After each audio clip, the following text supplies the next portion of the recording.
نحمده ونصلي على رسوله الكريم أما بعد فأعوذ بالله من الشيطان الرجيم بسم الله الرحمن الرحيم رب اشرح لي صدري ويسر لي أمري واحلل عقدة من لساني يفقهوا قولي السلام علیکم ورحمۃ اللہ وبرکاتہ۔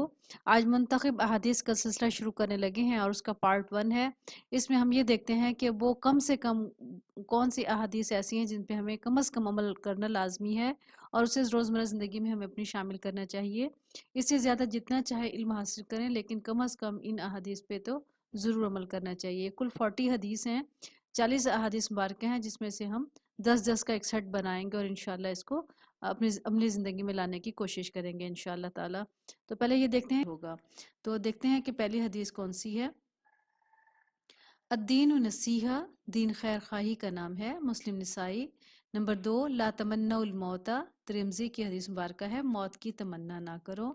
ولا تحتون القحان وتاتو فلا تاتوا القحان فلا تاتوا القحان، مسلم کی، پس تم غیب کی خبریں بتانے والوں کے پاس نہ جایا کرو۔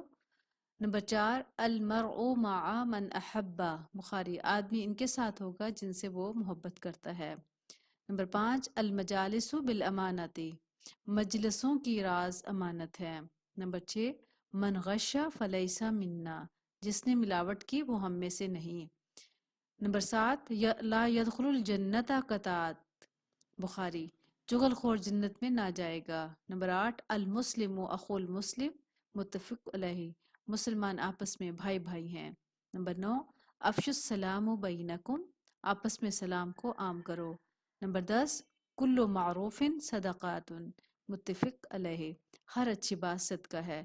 اللہ تعالی ہمیں ان تمام جو احادیث مبارکہ ہیں کم از کم ان پر لازمی عمل کرنے کی توفیق اور سعادت نصیب فرمائے، اور اللہ تعالیٰ سے دعا ہے کہ ہم اسے عملی زندگی میں ان تمام احادیث مبارکہ کو شامل کریں تاکہ ایک بہترین پکے سچے مسلمان بن سکیں۔ آمین یا رب العالمین، وآخر دعوانا ان الحمد للہ رب العالمین۔ السلام علیکم ورحمۃ اللہ